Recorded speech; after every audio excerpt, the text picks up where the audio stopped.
Roll.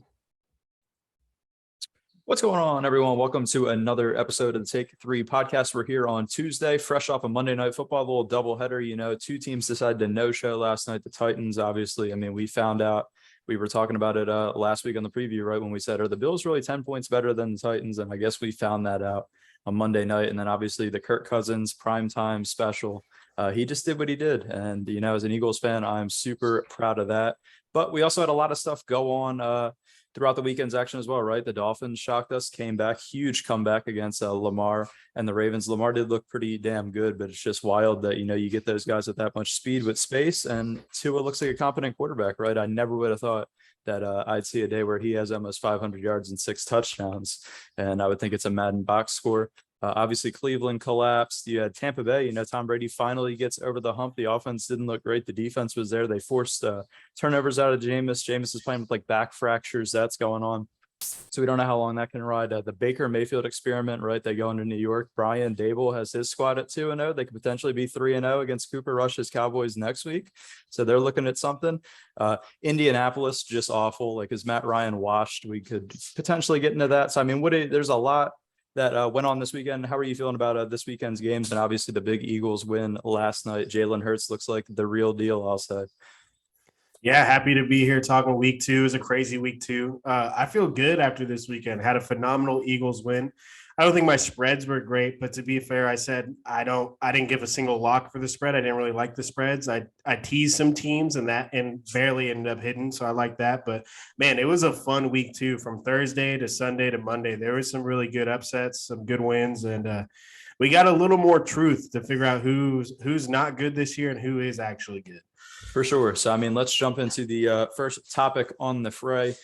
We got, if this would switch over, there we go. So obviously the first one is the miraculous Dolphins comeback, right? They were dead in the water, and then Tua, Tyreek Hill, Jalen Waddle, and that offense got rolling. The speedsters got into space, and they just, I don't know, I guess they overwhelmed Baltimore's defense, and they came back. I never would have thought that Tua would lead a comeback. Everybody kind of wrote him off. But I mean, we saw it at Alabama before the whole hip injury thing, that if you get him guys that can get in the space, he's an accurate quarterback, right? He can get them the football. There's obviously arm strength concerns. I mean, the dude, he was hitting some deep throws on Sunday to bring them back.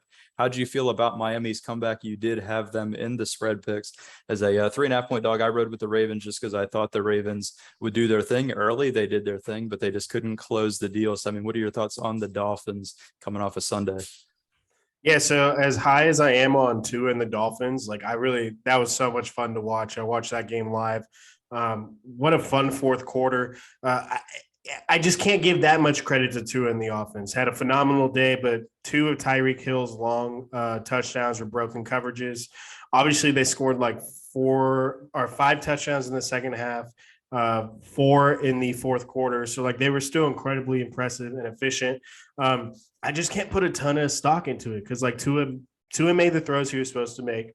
There were some really easy wide open throws, and that's not to discredit Tua. Like they got wide open, right? That was broken coverage. So like congrats to the Dolphins, and like phenomenal win, exciting to watch. I just I don't want to get too high on Tua in this offense because, like, to me, it was more about, like, Baltimore's defense was pretty disappointing. And also, Lamar Jackson had a hell of a day. Obviously, you want to see him convert on those 4th downs, but I don't blame this loss on Lamar at all. No, I don't blame it on Lamar. I am going to give Tua a little bit of credit, though. A lot of quarterbacks that are down 21 points entering the fourth quarter, they probably say, fuck it and mail it in and don't lead their team back. But Mike McDaniel, you know, those guys kept it going. Tua kept it going. And we say, you know, there's broken coverages. He still has to get the ball there, right? The Twitter geeks, they'd be out there saying if he underthrows him and doesn't get the ball there, the Twitter geeks are going to be rolling and ripping him and saying the arm's not there. So you got to give him a little bit of credit, at least from my perspective, to stay in the game and, you know, lead that comeback. And it shows that, you know, you get the right scheme. McDaniel's scheme seems to be legit through 2 weeks. They kind of need to get a running game. Mostert hasn't really been it. Maybe they can call up Cleveland and try to get Kareem Hunt. I mean, if I'm them, I'm doing it in a heartbeat, swinging a third. I believe our buddy Blaine mentioned it in our Discord that I'd be swinging a pick all day to get something in the run game because I do think down the line they'll need that. But I mean, I'm going to give Tua a little bit of credit for sticking in there down 21 and finding a way to still make throws that a lot of quarterbacks wouldn't in that same position. Yeah, I like Tua a lot. Just to clarify, like, I want to give him credit and everything. I just don't want to get too high off the win. Like, I don't want to pretend he's all of a sudden like in the elite class or anything, but he's a good quarterback. You can definitely win with Tua. Yeah, no, I'm not jumping off the end and saying he's a leader or anything. I'm just giving the credits due when you lead a comeback, Yeah, and for I'm sure. interested to see how Miami continues to go. Right, they could very well in 2 weeks lose a game that they should win, and then we're like, shit, here we are again. But let's keep it moving. On to Monday Night Football, dude. Jalen Hurts first half was amazing. Second half was kind of sloppy, some false starts. The interception, I don't really. It's not on him when a ball bounces off your guys' hands into the defender. But Jalen Hurts looked like the real deal. I'm going to be honest. There was questions about can he make passes? Can he make passes? He was checking all the boxes last night. He was hitting the throws that you needed him to hit. The addition to, with AJ Brown really freed up the field. You still have Dallas Goedert there. Obviously, Quez Watkins is there. The deep throw to him was a beauty. I gotta just tip my cap, and to Nick Sirianni as well. Like his game plans, and he has his team ready to play football in a game where you at some point in my Eagles fandom have seen games like this on Monday night where the team just doesn't show up, but he had his team ready to go. Jalen Hurts looks great. How do you feel coming off a Monday night? I have never felt as good about Jalen Hurts as I do coming off this Monday night game. This is probably the most excited I've been after an Eagles win since like the 2017 season. I just think there's real potential to do like some special things. Nick Sirianni had that team ready to go. They looked really good in the first half. Obviously, there's things to build on in the second half. They weren't perfect at all, but man, I've spoken so highly about Jalen's leadership and how he handles responsibility and he leads the team. Like I love everything about Jalen. I had the arm concerns, but like he's putting all that to rest this season. Obviously, it's only been 2 games. Don't want to get too ahead of myself, but I'm very encouraged and excited with Jalen Hurts. And then also on the side note, I was very impressed with the defense. Obviously, Minnesota missed opportunities. They could have played better, but Darius Slay did a damn good job. And I was worried about the run defense heading into this game. They bottled up Dalvin. Just very good Eagles performance. Very happy about it. For sure, for sure. Was another Kirk Cousins kind of no show. Any kind of concerns on the Vikings? We were kind of jumping, kind of leaning on that wagon after week one. We kind of got swayed just a touch. I know I did, as how bad Green Bay looked in then Minnesota. But I mean, now we're kind of seeing a game like this. It's a primetime game. And Kirk Cousins, he does what he does, right? Flat out and no showed. I believe he's 2-10 on Monday Night Football in his career. And he kind of stepped back with the Vikings going forward. I think we just should dial back our expectations a little bit. I still think they're a playoff team, wild card team, probably. I think they could win the first round. I think after that divisional round and on, it's going to be tough for Minnesota. Yeah, Kirk didn't look good at times. He threw multiple picks this game. New coach and everything. I expect Minnesota to bounce back and still be one of the better teams in the NFC, but maybe we got a little too high on them after last week. Yeah, Kirk still kind of feels like the bottleneck, if you ask me at times. But let's keep it moving on. Topic number 3 is obviously the Cincinnati Bengals. You got to talk about the Bengals. We were both, they came off, they lost week 1, and we are like, Dallas Cowboys, no Dak. 6.5-point favorites. They're facing Cooper Rush. This should just be right a get it right game and just have fun and go out there and do what you did last year. And this is the team. They went to the Super Bowl. They lost the Super Bowl, and they somehow have a Super Bowl hangover. The offensive line that they spent $75 million on doesn't really look good. Joe Burrow's holding the ball a little too long. He doesn't look good. And the play calling is it's very generic out of the gates for Zach Taylor and the Bengals. I mean, what is your outlook for the Bengals? What is wrong with the Bengals right now? You were high on them, I believe, a little bit higher than I were. I think you said 12 or 13 wins for them.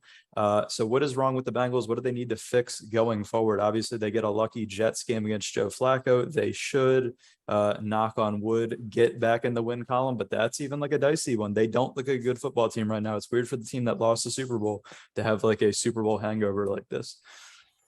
Yeah, I am 100% legitimately concerned for the Bengals. This was a game, obviously on the road. You're still favored a 7.5-point spread. You're still favored by a full touchdown.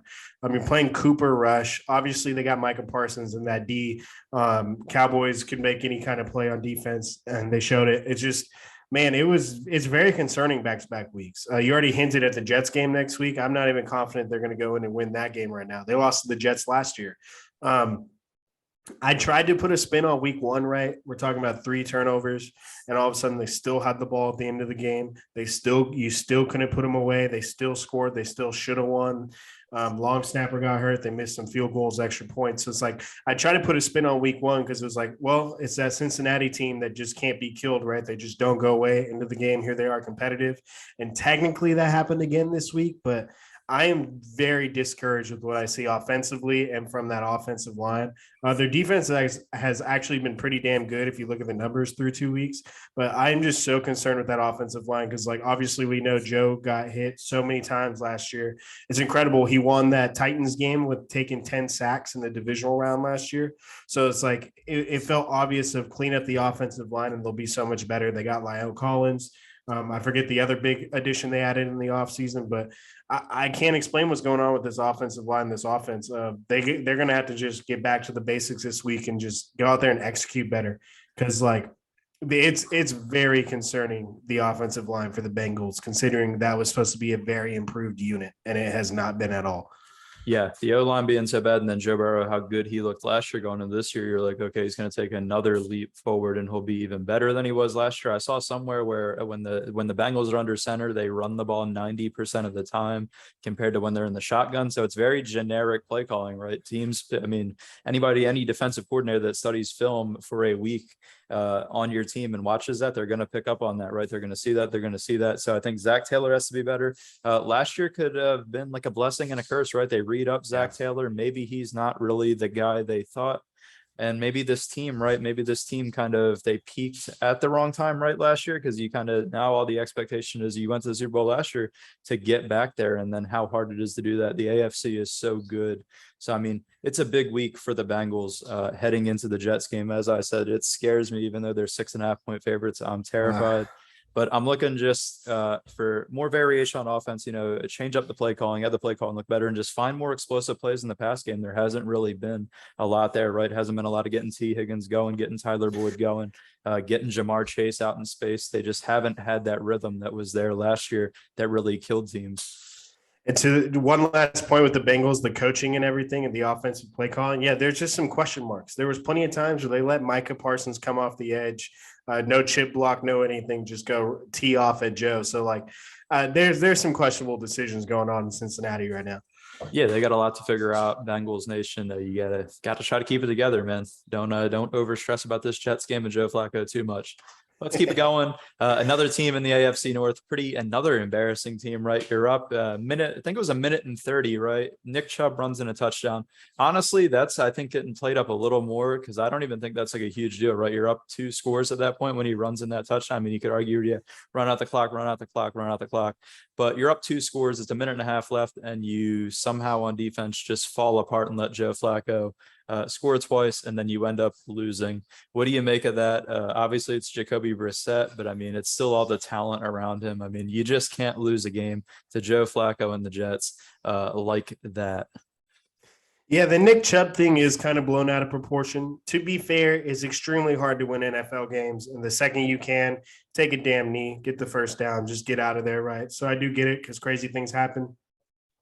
But I wouldn't be putting a bunch of blame on him. You go up 13 points with 90 seconds left against the Joe Flacco Jets. Like, I'm laughing as I talk about it. You can't give up two touchdowns in that short of time. Not to mention the long Corey Davis touchdown. That was a horrible defensive effort. Like, there's just broken defensive coverage, easy score. And then the fact that they let him score twice. I mean, man, that was just historically bad. Like, that was embarrassing. It's one thing if you did that to, I don't know, against like Josh Allen and the Bills, like they scored quick twice, but like you let this Jets team score quick twice. I mean, man, that just was a brutal showing. Exactly. We got dudes falling down in the secondary. It's just like, I feel like all I saw on Twitter was Nick Chubb should have fell down. And it's like, no, the DB probably shouldn't have fell over. You shouldn't have let up 14 points in 90 seconds, like you said, against Joe Flacco. It's not Mahomes. It's not Herbert. It's not Josh Allen. It's Joe Flacco. This isn't 2009, right? It's like, find a way to get the job done. Cleveland's right back to doing what they're doing, man. They dug out of the hole for like a year or two, and now they're right back to the peak of embarrassing. And that just, it is what it is. It's just such a bad loss, especially, I mean, you could have started out 2-0, with Jacoby Brissett, get yourself ahead, for when Watson comes back later in the season, and they just absolutely pissed it away. I'll say this about the Browns. After seeing him trade for Deshaun and give him that nice contract, I'm never mad about seeing them lose in spectacular fashion. Nah, I thought it was hilarious. Well, let's keep it going. Let's keep it going. Last kind of topic, big topic on here, the Broncos, dude. Nathaniel Hackett. I mean, there was a lot. He was kind of gassed up when he got hired by the Broncos, tried to lure Aaron Rodgers to want to go to Denver. He looks bad as a head coach. And Russell Wilson, man, at one point, what was he, 6 of 20 with the throws? They just have no rhythm. Once again, it's a Houston Texans team who everybody thought was going to be one of the worst teams in the league. They're at least, if they're going to be bad, they're going to fight. So I kind of respect Lovie Smith's team, right? They're not just going to go out there and get their ass kicked. They're going to show a little bit of fight. But I mean, what do you make of the Broncos? Through 2 weeks, they don't look good. Russell Wilson doesn't really look good. Is he that guy anymore? It's hard for me to think that Russell's fallen off that hard. But like he has not been bad, good. He's been bad. They can't execute in goal line at all. The one thing he really did well with Seattle is like in clutch, crucial moments, he seemed to always execute at a high level. They're not doing that at all. I got to give Russell some of the blame because he's been so bad. He's a Hall of Famer. I expect better. But the coaching staff, Nathaniel Hackett looks like he's in over his head, right? He looks like he's overwhelmed on the sidelines. We all saw the first game on Monday night, how bad that was at the end. The clock management, once again, was not good. This Sunday, they got bailed out because they played a bad Houston team. I think if they play any kind of like better football team, they lose that game. It's pretty concerning for the amount of weapons that they have, how good this defense should be. Like everything's on paper for Denver. That's the thing we gotta remember is like new quarterback, new coach. On paper, they look really, really good, but on the field, they have not been able to put it together. And I know it's only been 2 weeks. It's like I don't want to dogpile on Hackett that hard because it's been 2 weeks, but the man looks lost out there. Like he looks like he should be a coordinator and he should not be a head coach at all. He looks overwhelmed. Like this job might have been too early for him for sure. Yeah, I wonder what went on the entire offseason, right? Because that's what you do the entire offseason, training camp, preseason, you kind of iron these things out. And they're not, he looks lost out there. Rush just doesn't look the same. I don't know. They don't have QB sneak in the playbook either. That's concerning. And I mean, it's definitely the Broncos are trending, I'd say downwards, if you ask me, for a team that we really thought, right, you add Russell Wilson and they're instantly kind of into that potential Super Bowl, the Super Bowl push. We always thought the Broncos were a quarterback away, and now they get Russell Wilson, and it's even more alarming because they paid him all that money. So now he's kind of locked into there. And I mean, they gotta be better for sure. I mean, you can't look like that. The guy's saying run or pass on the sidelines. That's an embarrassing video too. They had their home fans counting down the play clock so they wouldn't get delayed games. That is incredibly embarrassing. This is not a basketball game. Like, oh my goodness. Yeah. So the Broncos are running a pretty embarrassing program right now. Hackett's gotta get it together, right? Because it's not going to fly in Denver. And obviously, I mean, that's really all I got on the Broncos. They got to find a way to look better. Moving on, these are the results of our week 2 spread picks. If I can slide this guy over, we will touch. I mean, what do you make of Chiefs Chargers, right? It always seems like the Chargers, they're going to beat the Chiefs. They're going to beat the Chiefs. They're going to beat the Chiefs. And then just like we said on the preview, man, whoever throws the turnover, and it just seems like every time Justin Herbert throws the one turnover, and obviously it was the costly pick 6, which they lose the game, but obviously it was good for us, man. We both had them +4. We both loved that, the 27-24 loss, but I mean, obviously a tough one for the Chargers. Yeah, Chargers are just so talented, and we keep talking about like they have the ability, but at some point you got to do it, right? They missed the playoffs last year. They just lost to the Chiefs with a pick 6, not in great style. I'm still high on the Chargers. They still have all the talent in the world. We'll see how Justin Herbert feels heading into this next game because he got his ribs beaten up a little bit at the end. It's just so disappointing because like on the interception, Gerald Everett had made a good play and then he was like trying to get out and sub, but they wanted to move quick and they didn't want the Chiefs to be able to sub on defense, so they pushed it. He ran a half-ass route, got picked all the way down for a touchdown. It's just, I mean, you don't see the Chiefs or the Bills or the other elite teams making those kind of mistakes or those kind of decisions. Like you just don't see those things happening. So I'm still very high on the Chargers. They have all the talent in the world, but at some point you do have to just put it together. Yeah, I don't know. I love the Chargers too. I love Herbert. I love everything, all the weapons they have when Keenan Allen's out there and healthy. The defense, obviously, Khalil Mack looks rejuvenated. Joey Bosa, all those guys. But yeah, they do concern me, right? When you have the Chiefs like that in their own stadium, in their home stadium, you're on the road. You got to be able to put teams away like that, right? As you mentioned, the Bills don't do that. The Chiefs don't do that. The good teams don't do that. I love the Chargers, but Staley and Herbert, now that he's hurt, it's kind of they're like a hard team to trust even though I Yeah. love them because they consistently do dumb stuff against the elite teams. Also, last point, real quick. That division felt so tight, right? All of a sudden, we're talking about how Denver looks bad. The Chiefs have already beat the Chargers. All of a sudden, they're in first place, 2-0, and it just like always, it feels like the Chiefs division.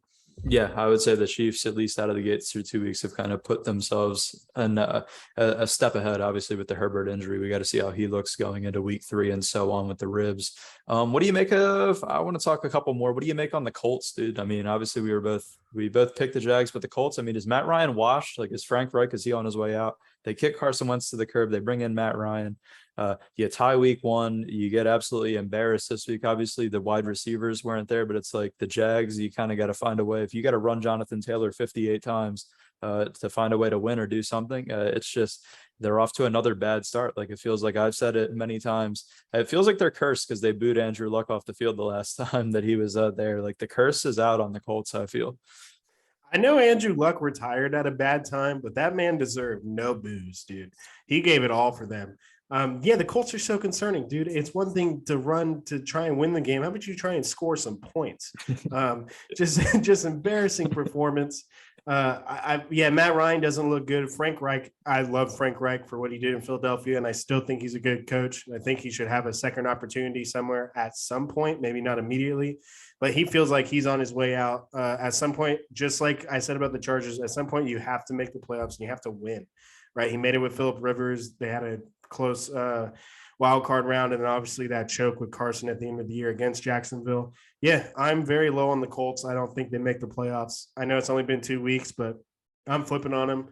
The AFC South looks so bad. I'm just full on rooting for Doug and the Jaguars to take that division at this point. I don't know if it'll happen. It's only been 2 weeks, a lot of football left, but like, go Jags.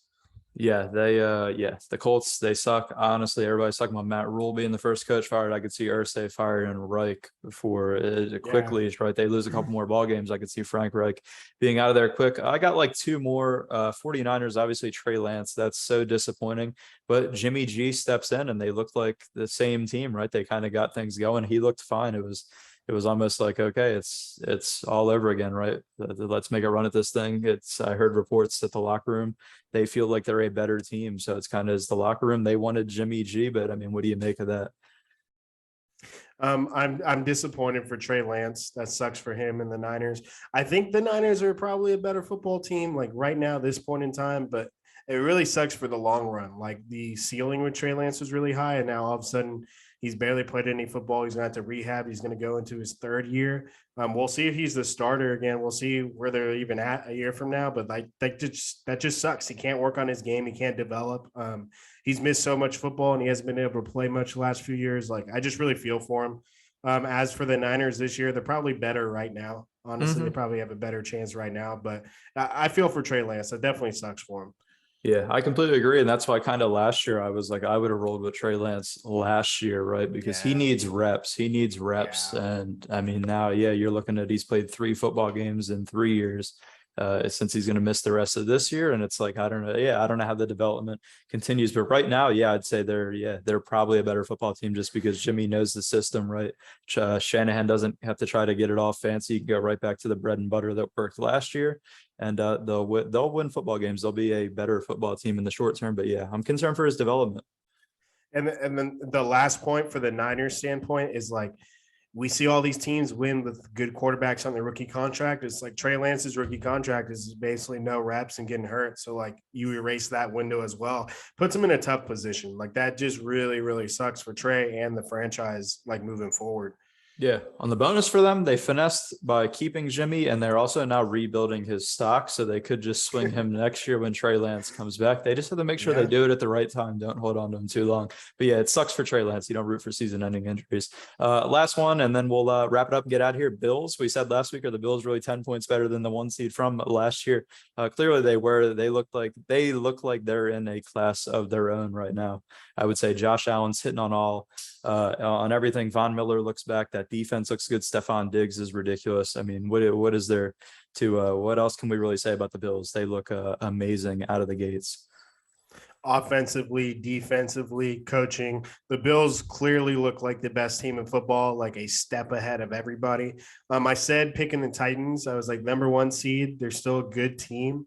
They're probably not as good as they were last year, but like 10 points is a lot. And I also made a note of like, wouldn't be surprised if the Bills just go out there and like blow them out as well. That wouldn't surprise me. I mean, they did. They crushed them, and I'm no matter what the points are moving forward, I'm probably taking the Bills because they have been just so incredibly impressive. For sure. So to wrap up the week, I think I went 7-8. You went 8-7 on the spreads after this week. But I mean, any kind of closing thoughts before we really wrap this up? We're trying to keep these recaps kind of on the shorter end now, as we realize it's kind of a better format to kind of quick fire through some big topics on the week and just keep it moving for a better viewer experience. Final thoughts on the spread from last week, 8-7. I will take it and run with it. I did not love any spread picks this week. I thought there were some heavy home favorites, too many points, as we saw with the Broncos and the Rams. Bengals straight up lost. That was disappointing. I teased some. I just, there was a lot of points. I'll take 8-7 for this week because I wasn't crazy about this week at all. Yeah, these first couple of weeks is a lot of data collecting for sure going forward.